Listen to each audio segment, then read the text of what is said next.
ना मै ना तू तिसरा कोण घाळी की टिक टिक कोणाचे राजकीय भविष्य तारणार।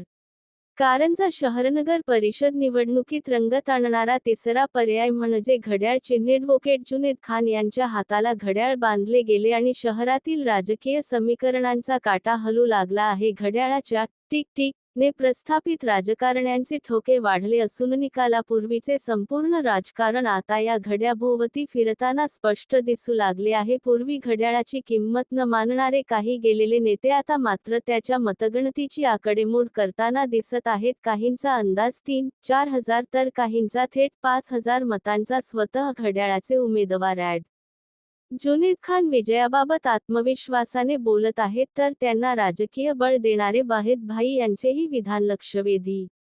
यावेळचा नगराध्यक्ष घड्याळच ठरवेल। या निवडणुकीत भाजप राष्ट्रवादी दोन्ही गट, शिवसेना ठाकरे व शिंदे तसेच वंचित बहुजन आघाडीचे उमेदवार रिंगणात उतरल्याने सर्वच पक्षाचे प्रतिष्ठा निश्चिती या कारंजा नगर परिषदेच्या रणधुमाळीत दिसणार आहे। घड्याळाची मजबूती वाढली तर भाजप एमआयएमचे गणित बदलू शकते अशी राजकीय चर्चेला जोर शहरातील स्थिर राजकीय पक्का ठेवणाऱ्या युसुफ पुंजानी यांच्या राजकीय वर्चस्वावर देखील घड्याळ सावली टाकू शकते का असा प्रश्न जाणकारांमध्ये चर्चेत आहे। जमिनीवरील हकीकत जमीन मात्र वेगळीच कथा सांगते। नगरसेवक पदाच्या पातळीवर प्रतिसाद मिश्र असला तरी जमिनीवरील वाहत्या वाऱ्याचे संकेत पतंग या चिन्हाकडे झुकलेले दिसतात। शहरातील हवेचा अंदाज सांगतो या लढतीत तिसरी बाजू तर रंगत आणेलच, पण खरा निकाल पतंग आणि घड्याळ यांच्या ताकदीवरच ठरणार आहे। ना मै ना तू तो तिसरा कोण, कही कमल तो नहीं है अशी जनचर्चा सर्वत्र होत आहे। कारंजा अस्मिता न्यूज अपडेट करिता महेंद्र गुप्ता, मुख्य संपादक कारंजा लाड।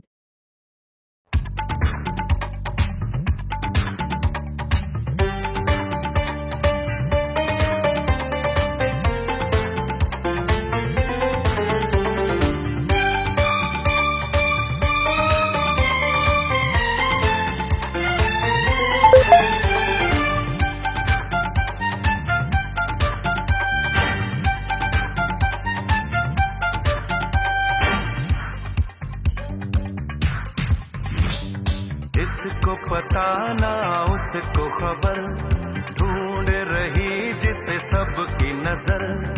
इसको पता ना उसको खबर, ढूंढ रही जिसे सबकी नजर। ना